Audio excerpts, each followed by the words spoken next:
Hello students, आज हम R D Sharma maths की डेफिनेट इंटीग्रेशन वाले कुछ एमसीक्यू सॉल्व कर रहे हैं। पहला क्वेश्चन हमारे सामने है कि हमें sin root x upon root x का इंटीग्रेशन करना है 0 से पाई स्क्वायर बाई 4 लिमिट के बीच में। तो हम ये करेंगे कि इसमें sin के साथ जो रूट एक्स लिखा हुआ है उसे t कंसीडर करेंगे। तो जब ऐसा होगा तो ये 1 अपॉन 2 रूट एक्स dx की वैल्यू आ जाएगी dt। ओके, यानी कि 1 अपॉन रूट एक्स dx जो है उसकी जगह मैं 2 dt लिख सकता हूं और इधर रूट एक्स की जगह t लिख सकता हूं, तो ये sin t dt बन गया। लेकिन dx by root x dt नहीं 2 dt होगा, तो dt तो यहां हो गया, 2 बाहर लिख देता हूं मैं।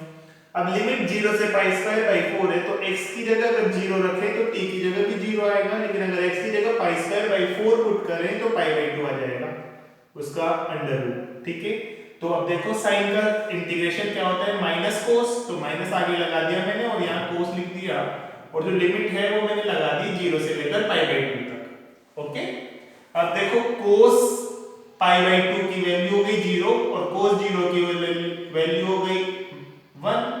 0 में से 1 गया तो -1 बच गया, -1 इंटू -2 कितने हो गया 2। इस फर्स्ट क्वेश्चन का आंसर आ गया 2। अब सेकंड क्वेश्चन की तरफ मूव करते हैं।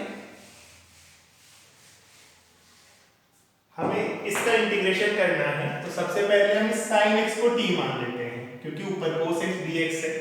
तो अगर sin x को t मान लिया जाए तो देखो ये क्वेश्चन किसमें कन्वर्ट हो जाएगा, लिमिट तो 0 से लेकर 1 आ जाएगी, x की जगह 0 रखते sin 0 0 sin pi by 2 1, cos x dx dt हो जाएगा। जैसे sin x t होगा तो इसका differentiation cos x dx dt, नीचे आ जाएगा t plus 1 t plus 2। ठीक है, ये t plus 1 t plus 2। अब इसको हम अलग अलग करके ऐसे लिख सकते हैं 0 to 1 1 upon t plus 1 minus 1 upon t plus 2 dt। ओके, अब देखो t plus 1 t plus 2 LCM आ गया, इस t plus 2 में से ये t plus 1 गया तो बच गया ये। ठीक है, अब ये क्या हो गया, 1 upon t plus 1 अपने आप में ln t plus 1 है जिसकी लिमिट लग रही है 0 से 1, और बाद वाला ln t plus 2 है जिसकी लिमिट है 0 से 1। ठीक है, तो जब इसको रखेंगे तो हमें मिलेगा ln 2 by 1। ठीक है, यानी कि ln 2 हो गया, वो ln 1 तो 0 ही होता है, माइनस इससे क्या मिलेगा हमें ln 3 डिवाइडेड बाई 2, यानी ln 3 माइनस ln 2, तो वो प्लस हो जाएगा। ये ln 2 और ln 2 मिलकर बन जाएगा 2 ln 2, यानी कि ln 4। 2 ln 2 में 2 ऊपर जाएगा, ln 4 माइनस ln 3, तो फाइनली आंसर इसका निकल के आएगा ln 4 डिवाइडेड बाई 3। तो ये सेकंड क्वेश्चन का आंसर हो गया। थर्ड देखते हैं अब।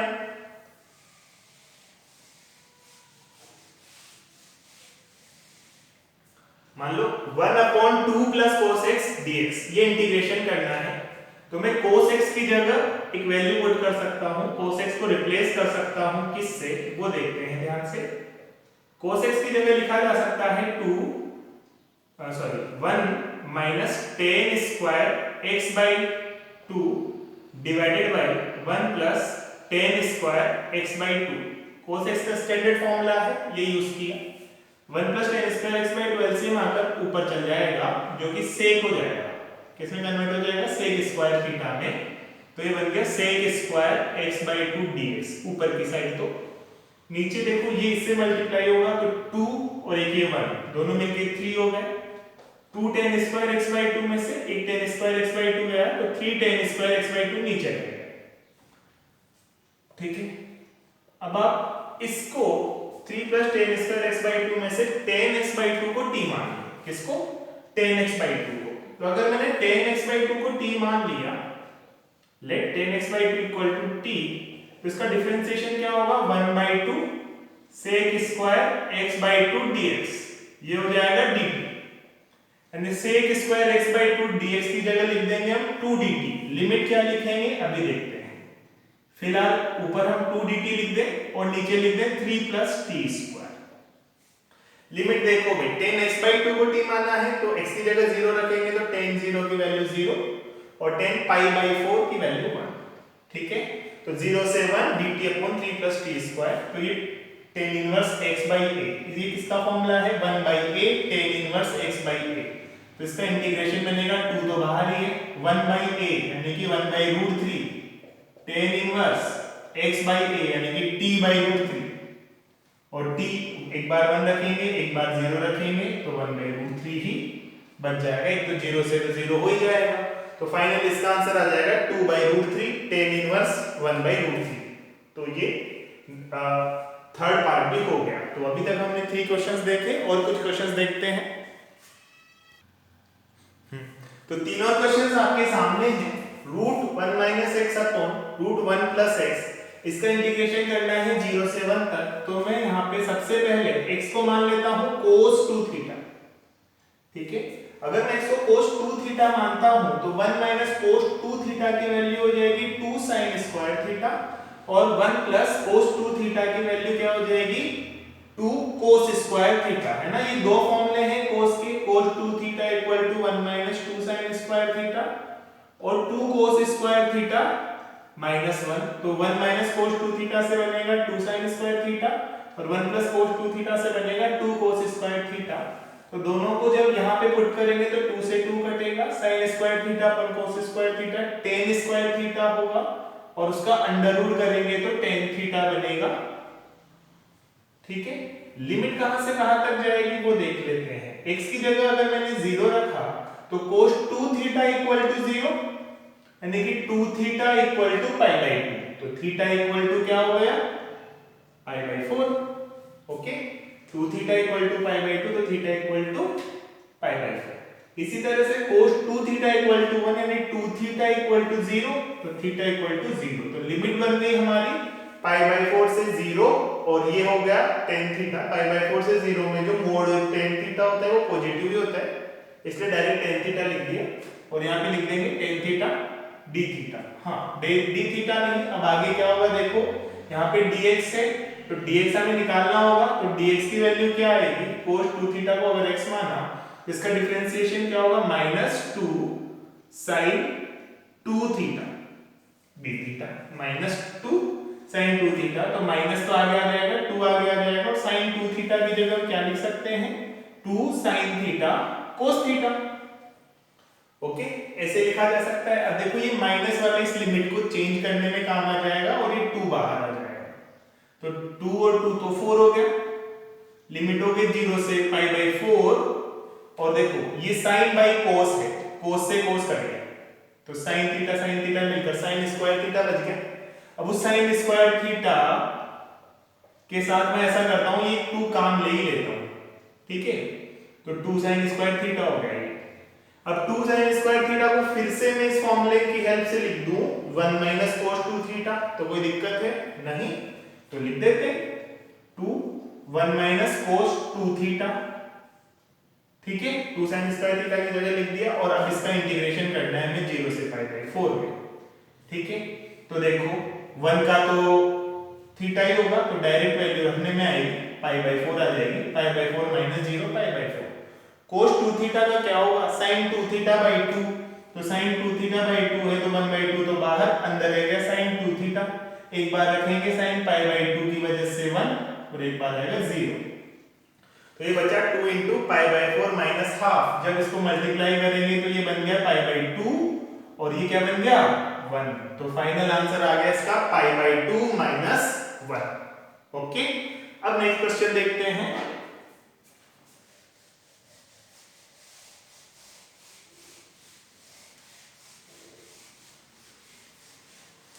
1 upon a plus b cos x। ये कुछ ऐसा ही है जैसा हमने एक क्वेश्चन किया था 1 अपॉन 2 प्लस cos x। अभी बिल्कुल वैसा ही कुछ करना है हमें, लिमिट थोड़ी सी चेंज है, इसमें 0 से पाई है उसमें पाई बाई 2 थी।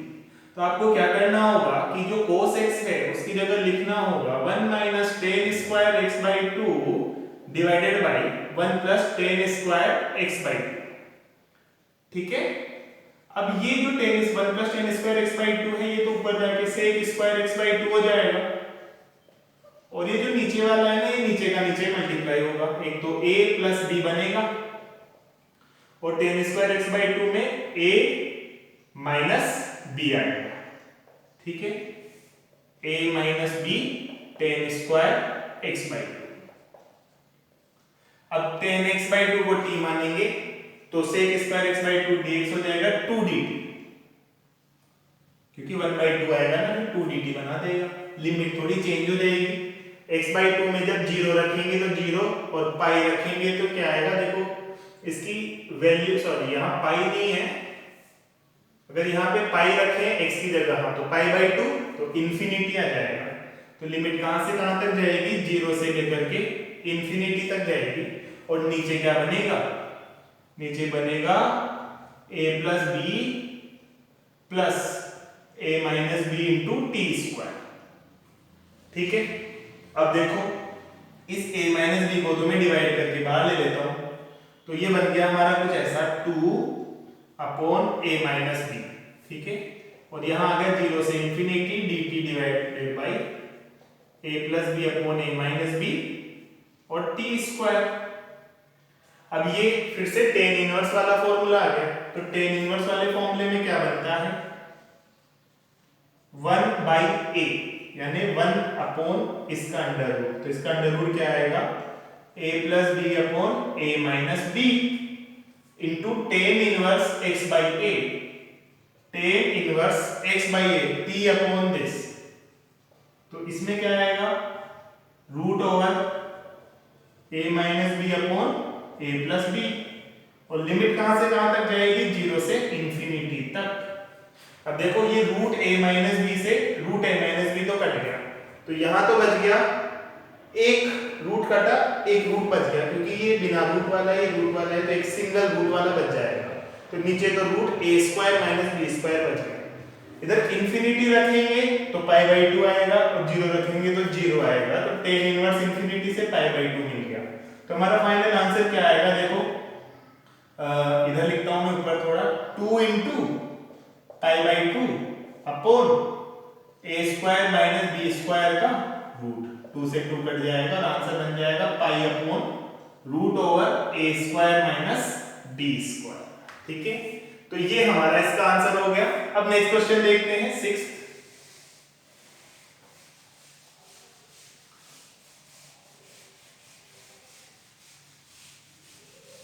देखो भाई 1/1 प्लस रूट कोटेक्स। ठीक है, तो रूट कोटेक्स को क्या लिख सकता हूं मैं, रूट कोसेक्स अपॉन साइन एक्स। ठीक है, रूट साइन एक्स ऊपर जाएगा और ये नीचे आ जाएगा, root sine x plus cos x बनेगा। अब जैसे इस तरह की फॉर्म आए और लिमिट π/6 से π/3 टाइप की दिखे, तो आपको फील होगा कि हमें एक प्रॉपर्टी यूज करना चाहिए कि x की जगह a + b - x लिखें।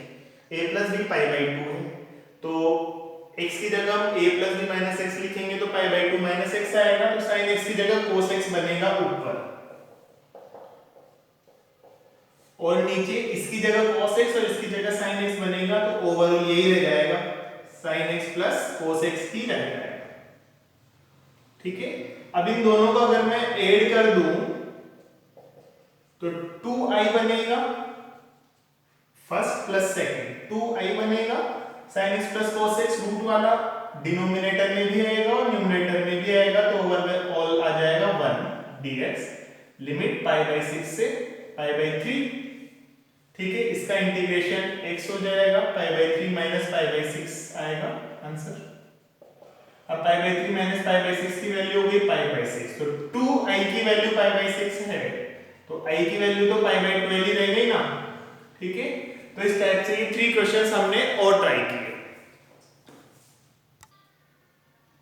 अब आगे के कुछ 3 क्वेश्चंस और हम देख लेते हैं। जैसे ये वाले क्वेश्चन को ध्यान से देखो, इसमें दिया हुआ है कि 0 to infinity x² upon x² + a² x² + b² x² + c² की वैल्यू ये होती है, तो आपको इसकी वैल्यू बतानी है। तो अगर इन दोनों को ध्यान से देखा जाए तो इसमें x² + a² x² + b² वाली टर्म है, लेकिन इसमें एक एक्स्ट्रा टर्म है x² + c² और ऊपर x² अलग है।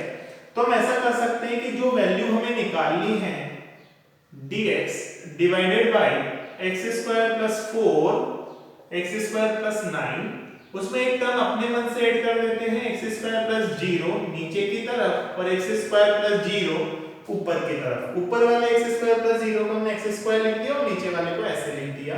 तो ये हमारा a हो गया 2, ये b हो गया 3 और c हमारा हो गया 0। अब इसमें हमने पुट कर दिया, देखो कंपेयर करें तो वैसा फॉर्मेट बन गया x square upon x square plus a square plus b square plus c square. तो फाइनल आंसर हमारा आ जाएगा pi upon 2 a plus b यानी कि 2 प्लस 3, 3 प्लस 0 और 2 प्लस 0।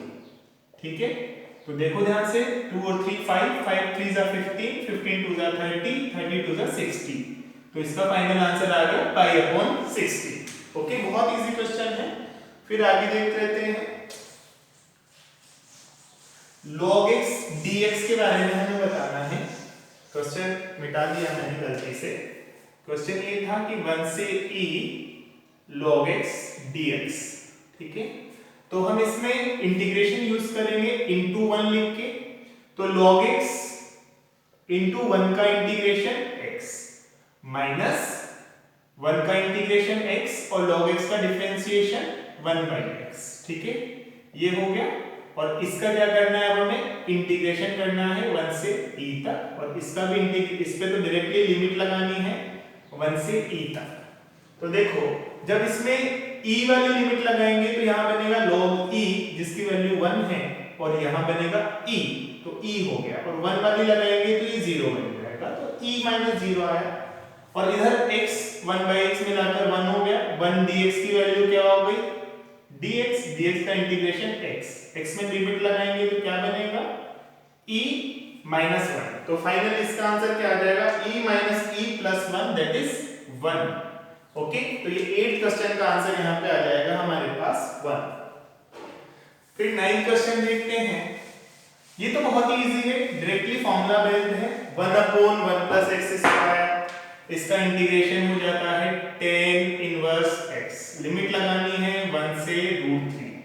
तो tan इनवर्स √3 की वैल्यू तो कितनी होती है भाई, और tan इनवर्स 1 की वैल्यू कितनी होती है, बस ये पता होना चाहिए। tan इनवर्स √3 हो गया π/3 और tan इनवर्स 1 हो गया π/4। 12 एलसीएम आ गया 4π माइनस 3π। तो फाइनल आंसर इज π/12। ओके, तो ये 9 क्वेश्चंस 9 क्वेश्चंस हमने कर लिए। पिछले पार्ट में हमने कुछ 6 क्वेश्चंस किए थे, तो इस टाइप से हम धीरे धीरे आगे प्रोसीड करते हुए डेफिनेट इंटीग्रेशन को कंप्लीट कर लेंगे। आरडी शर्मा के किसी भी एमसीक्यू में कोई भी डाउट है तो इस सीरीज के किसी भी वीडियो लेक्चर के कमेंट सेक्शन में आप उस क्वेश्चन को डालें, मैं उसका सॉल्यूशन आप तक जरूर पहुंचा दूंगा। Thank you.